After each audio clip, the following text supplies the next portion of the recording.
Lah itu nek misalkan jantung memompa darah sangat kuat, sangat kenceng, lah nek misalnya pembuluh darahnya ndak kuat, terjadi apa Bu?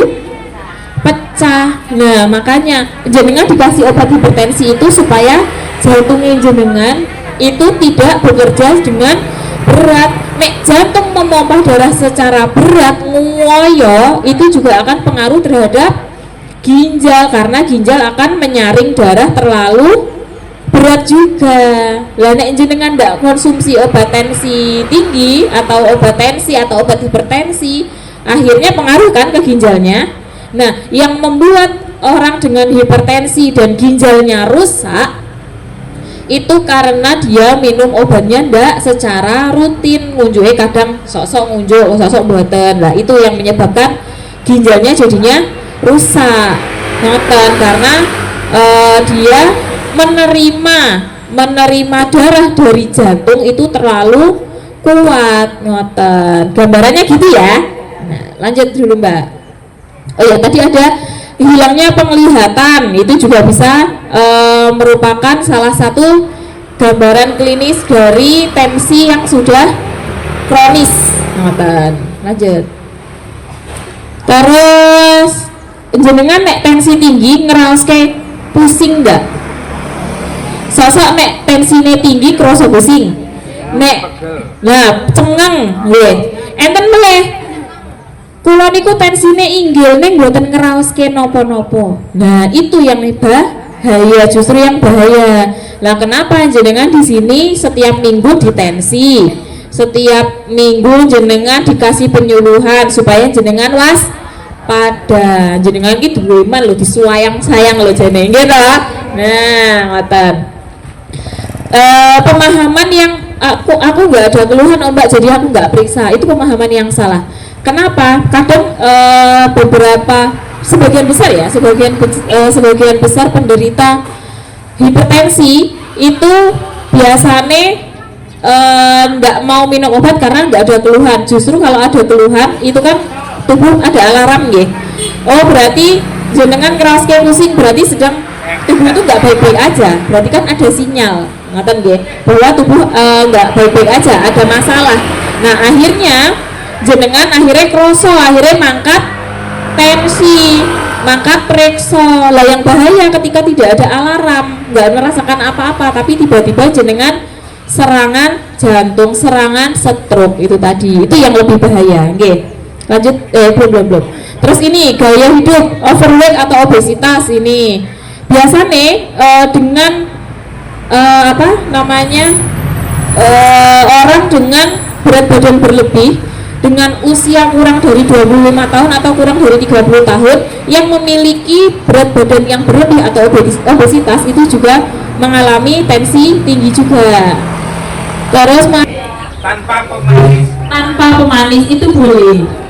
Neng yo nggak boleh secara berlebihan sampai setiap hari gitu, nggak boleh ya. Neng gue tunggu pengen tuh boleh, tapi tidak boleh secara berlebihan. Bulan ya di bulan. Terus kelainan gen, hipertensi yang terjadi pada orang tua atau keturunan seperti yang saya sampaikan tadi. Lanjut Mbak. Terus penyebab sekunder, penyakit ginjal, gangguan endokrin dan obat-obatan. Nah, jadi penyebabnya itu adalah penyakit ginjal. Misalnya jantung, ginjal, pembuluh darah itu berkaitan. Jadi jantung yang memompa, pembuluh darah itu yang menyalurkan ibarat tipone, dan ginjal yang menyaring gitu. Jadi kalau misalkan jenengan ada hipertensi, maka dokter spesialis dalam itu juga akan mengawasi, akan observasi pripun jenengan itu di pembuluh darahnya aman enggak, kemudian ginjalnya aman enggak, karena itu berkaitan erat. Terus kemudian gangguan endokrin itu gangguan hormon, sistem hormon, dan juga penggunaan obat-obatan steroid dan juga PKB. Nah ini dulu ibu-ibu mungkin ada alumni suntik 3 bulan, nah terus akhirnya hipertensi, nah itu juga berkaitan. Lagi mumpung bidan loh ya. Jadi penggunaan pil KB suntik 3 bulan terus implan dan KB hormonal, pokoknya KB hormonal KB itu ada resiko tensi tinggi karena ada gangguan endokrin atau gangguan hormonal. Nah, makanya kalau misalkan ibu-ibu atau mungkin putune putrone mungkin menggunakan KB hormon, ya sampai 3 bulan, sampai 1 bulan implan, terus apa tadi pil KB, itu dia bisa meningkatkan resiko tensi tinggi gitu karena adanya gangguan hormonal. Lanjut Kak. Terus terapinya, terapi non farmakologi atau terapi non obat-obatan. Nah, itu adalah modifikasi gaya hidup, mungkin cukup untuk hipertensi ringan di mana tekanan darah tidak terlalu tinggi pada beberapa kali pencatatan. Misalnya, pulau datang dengan keluhan pusing, nyeri perut, nahan sakit. Saya tensi ideal Mbak 140. Saya kontrol lagi, tensinya normal 110, berarti belum dikatakan hipertensi. Mungkin saja saya mengalami kurang istirahat dan menahan rasa nyeri, itu juga bisa meningkatkan tensi tinggi. Jadi itu bisa ditangani dengan penurunan berat badan. Misalnya pulau berat badan ini jadi ya wis overweight ya, berarti ada resiko tensi tinggi juga. Nah, jadi harus melakukan penurunan berat badan, diet garam, olahraga teratur, juga diet kolesterol, mengurangi goreng-gorengan, mengurangi santan-santanan, jeroan, ngoten niku. Jeroan enak ya Bu. Nah, jeroan kulit niku enak ya Bu. Lanjut Mbak. Kemudian berhenti merokok, membatasi minum kopi, cukup istirahat. Ini yang non apa tadi? Non obat-obatan. Lanjut. Nah, ini terapi farmakologinya, pengobatan dengan obat anti hipertensi menunjukkan penurunan mortalitas atau penurunan kematian, kasus kematian, kemudian terutama penyebabnya stroke, kemudian serangan jantung mendadak dan infak miokard. Jadi terapi farmakologi itu sudah secara penelitian itu sudah dipercaya bisa menurunkan angka kematian karena serangan jantung dan juga serangan stroke. Kemudian manfaat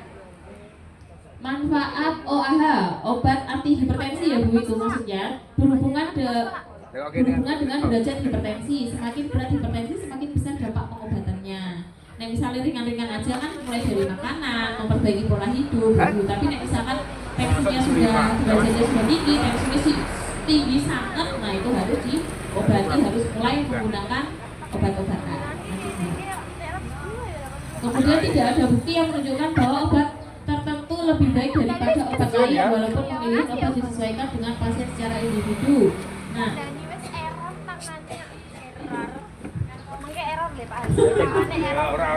nah jadi tidak ada bukti bahwa aku nek ngunjuh obat merek apa Ramipril karo Captopril iki beda misalnya. Ramipril sama Captopril merek biasanya beda merek. Aku kulino minum sing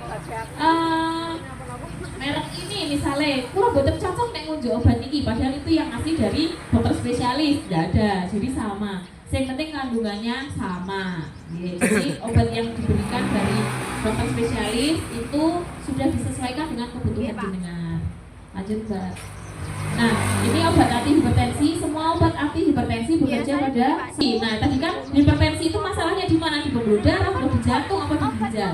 Kalau misalnya dia sudah mulai ada keluhan pembengkakan, kaki nih gede-gede, biasanya dokter akan memberikan tambahan diuretik karena terjadinya penumpukan cairan di dalam tubuh penjenengan. Kemudian beta reseptor blocker, alfa reseptor beta, lah ini person dokter spesialis dan juga farmasi. Kemudian antagonis kalsium, penghambat ACE dan AT2, reseptor blocker dan vasodilator. Wes pokoknya ngono ya Bu. Benda jenengan dadak kuliah kedokteran oke. Kemudian pengobatan hipertensi itu ada monoterapi. Monoterapi itu hanya terapinya satu kok. Itu biasanya untuk yang tensinya grade 1 atau grade 2. Jadi hipertensi tingkat 1, kemudian kemudian faktor resiko CVD rendah sampai dengan sedang dihindari penurunan tekanan darah konvensional. Itu tadi. Kemudian terapi kombinasi itu biasanya biasanya kalau untuk monoterapi itu obatnya cuma satu, captopril tok, amlodipin tok. Tapi ada juga yang terapi kombinasi, ada amlodipin, ada captopril. Jadi kan dulu diresepkan itu. Nah biasanya itu untuk yang tensinya sangat tinggi. Oke. Lanjut Pak. Nah, bisoprolol ya ada lah itu. Apa nantian ya? Lanjut aja. Itu dia sudah saya jelaskan. Lanjut. Nah ini saya efek samping. Nah efek sampingnya ini dari ini ya, apa namanya?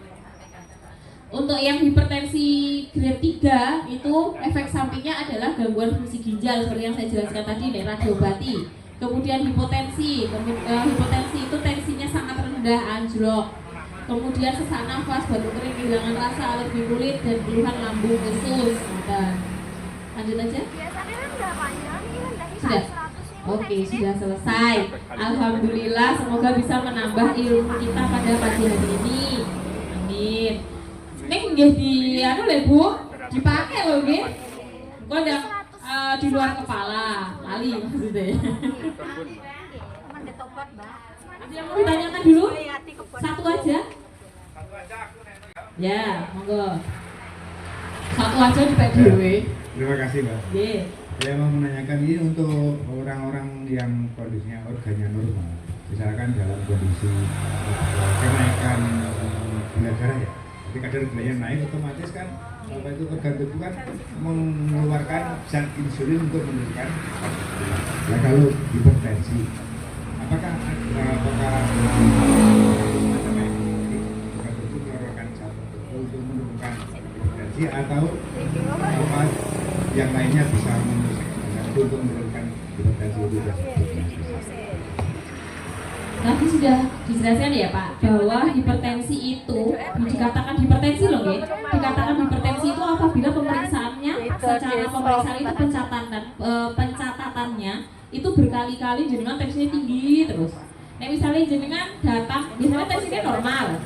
Terus jenengan datang dengan keluhan periksa misalnya dengan keluhan batuk pilek belalah, jenengan baru diketahui tensinya tinggi 140 lebih. Kalau nek sekali itu belum dikatakan hipertensi. Jadi dia ketika tensinya tinggi dia bisa turun lagi.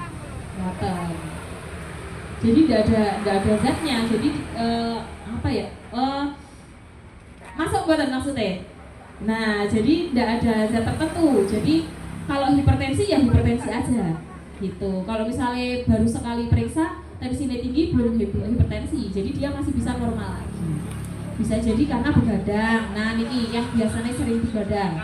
Nah niku merokok niku sami. Ngoten. Nek saiki ra ngerokok. Lah nggih, alhamdulillah. Saat ini ya, tobat lombok berarti Pak. Sampun Pak, atau mungkin ada yang belum kurang penjelasannya kurang puas. Sedikit Pak ya. Nggih. Ini kalau berarti kalau itu yang mengalami itu apa dengan kita melakukan kegiatan rutin atau mengikuti kerutinan misalkan kayak senam itu ya itu juga bisa menurunkan. Bila itu kalau berarti kan ada apa itu istilahnya tubuh menyesuaikan dengan apa yang didapat dari kegiatan itu. Artinya apakah itu fleksibilitas dari apa itu namanya pembuluh darah itu bisa fleksibel atau enggak apa sebenarnya dengan situ. Oke. Pertanyaannya bagus nggih. Nah, jadi jenengan derek senam, jenengan berkegiatan di rumah itu memang bisa membantu supaya tensinya juga bisa turun. Kenapa? Olahraga itu kan banyak manfaatnya.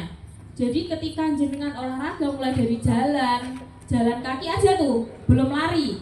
Nek tensinya tinggi nek yo lari, jalan aja. Itu dia bisa memperbaiki kinerja jantung, kinerja seluruh tubuh. Jadi yang misalnya nih, jenengan sehat, seperti saya sehat, nggak ada penyakit, nggak ada hipertensi, nggak ada diabetes dan lain sebagainya. Nek saya mager itu akan merusak organ tubuh. Jadi organ tubuh itu semakin diolah, kan olahraga ya, jadi rogone itu diolah. Semakin diolah itu organ tubuh kita akan semakin bagus. Jadi dia akan semakin muda lagi. Nek beda, nek saya usia 30 tahun, nek saya mager, saya nggak mau ngapa-ngapain, makan makanan berantakan, istirahat berantakan, gizinya berantakan. Nah, itu juga akan merusak tubuh meskipun saya nggak ngapa-ngapain. Nah, maksudnya saya muda, saya nggak ada hipertensi. Jadi tubuh itu semakin diolah,